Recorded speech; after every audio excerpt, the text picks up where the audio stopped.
पाकिस्तानात 300 रुपये किलो मटण आहे, 400 रुपये किलो कांदा आहे. युट्यूबवरती सर्च करून बघा.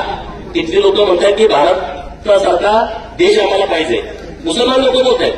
तिथली लोक म्हणतायत नरेंद्र मोदी साहेबांसारखा पंतप्रधान पाहिजे. मी म्हणत नाही, तुम्ही गेल्यानंतर युट्यूबवरती सर्च करा.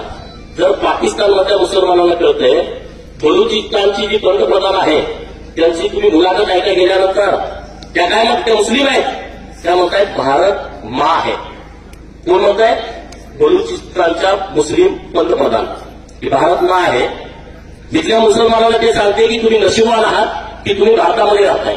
आणि हिटल्याला केला उठतोय असा पाकिस्तान हरलं काहीचा बाप नेण्यासारखा हो काहीतरी पुरवड्या करतोय. पाकिस्तान हरल्यानंतर पाकिस्तान जिंकलं तर ह्याचा किडा वळवळतोय. एवढे फटाड्या नव्हते चौकात आणून. पोलिसांना माझी आव्हान आहे, असा जो मस्ती करतोय त्यानं परत आयुष्यामध्ये पाकिस्तानचं नाव काढलं नाही पाहिजे अशी त्याला अक्कल घडवा. त्याला फेकून गाडा भरवायला. भारतामध्ये राहतो, भारतामध्ये जगतो, भारतातनं खातो आणि भारताच्या विरोधामध्ये तू राहतो. कसं काय हे चालेल? कसं काय चालेल? जो चाहे अफजल खान उसको भेजो पाकिस्तान. जो चाहे अफजल खान उसको भेजो पाकिस्तान आणि जो चाहे पाकिस्तान उसको भेजो कब्रिस्तान. बरोबर ना? आता ढिलं पडू नका. मताचं राजकारण करायची वेळ गेली आहे. मला काय काय म्हणजे तू विधानसभेत गेलं ते विधानसभा सदस्यपद ते मला महत्वाचं नाही. माझा धर्म महत्वाचा आहे, माझा देश महत्वाचा आहे, माझी लोक महत्वाची आहे. अरे पहलगाममध्ये गेल्यानंतर त्या हिंदू बांधवांची चूक काय होती? ते पर्यटनाला गेले, त्यांनी कुणाची छेड काढली, कुणाच्या विरोधामध्ये बोलले आणि त्यांचा काय प्रकार झाला तिथं म्हणले होते सर्व धर्म समभाव. अरे सर्व धर्म समभाव ही अपूची गोळी आहे. ते फक्त नुसतं हिंदूंनी पाळायचं का? सर्व धर्म समभाव आम्ही इथून पुढे ते मानणार नाही. तुम्ही तिथं काय विचारलं? प्रत्येक व्यक्तीला काय विचारलं? 2, 4, 5 दिवस आधी सुरू होतं.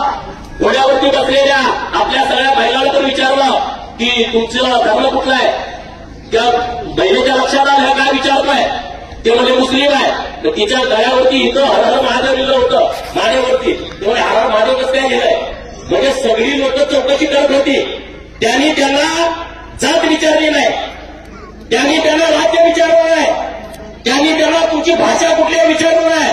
त्यांनी फक्त विचारलं तुम्ही हिंदू आहात की तुम्ही मुसलमान आहात. जे हिंदू आहे त्याला गोळ्या खाल्ल्या. एक कलमा म्हटला प्राध्यापक हुशार होता, त्याच्यावरती त्यांनी विश्वास ठेवला नाही. त्याचे कपडे काढून बघितले आणि मग त्याला गोळी घातली. हे काम नीच काम तुम्ही करताय. आणि आता सगळी तारंबळ उठली आहे. 12,000 सैनिकांनी पाकच्या राजीनामा दिला. भारताला घालून मी म्हणतोय म्हणून नव्हे, तुम्ही युट्यूबवरती सर्च करा. त्याचा तो प्रमुख तो गायब होता 18 दिवस, आता आलाय लपून बसलाय. तो विश्व आपला म्हणतो मी तुला ठोकून काढणार.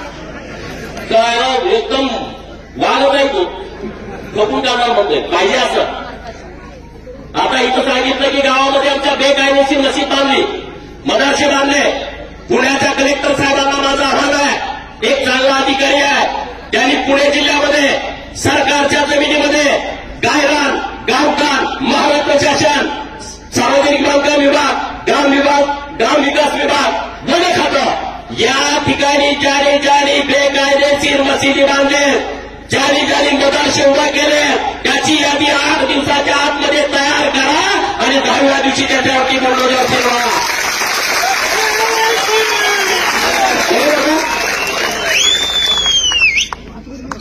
लवलेमध्ये आता लोक आता बोलत होते अरे पालक 100%. तुम्ही चिंता करू नका. राज्यामध्ये आता सरकार आपलं आहे. तुम्ही बघितलं प्रतापगडाच्या पायथ्याचं किती वर्षापासूनचं अनाधिकृत बांधकाम होतं. विशाळगड सगळं सुपडा साफ करून टाकलाय.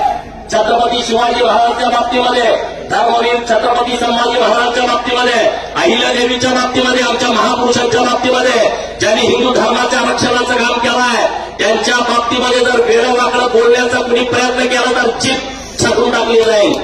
ते चालणार नाही असं इथं तुम्ही राहून हे जे भानगडी चालले ना तुमच्या या भानगडीला कुणी आता इथून पुढं थाळा देणार नाही.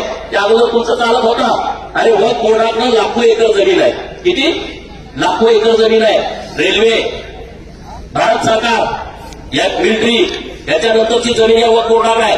2006 एक रिपोर्ट आला आणि त्या रिपोर्टमध्ये काय लिहिलं की या वक्फ बोर्डाकडे इतक्या जमिनी आहेत त्यातून 12,000 कोटीचं इन्कम यायला पाहिजे. किती? 12,000 कोटीचं. येतंय किती? 163 कोटी. किती? 163 कोटी. 2006 खाता वाढून झाले 167 कोटी. बरोबर? हा 160 होतं. 3 कोटी वाढलं 2006 ते 2025 ला. आणि ते काय म्हणतायत हिंदू हिंदू मंदिर आहेत ते सरकारच्या ताब्यात द्या. राम मंदिराच्या बाबतीत ते बोलले अरे भडव्यानो राम मंदिराच्या अंतर 30,000 कोटी इन्कम आहे 400 कोटी टाकला.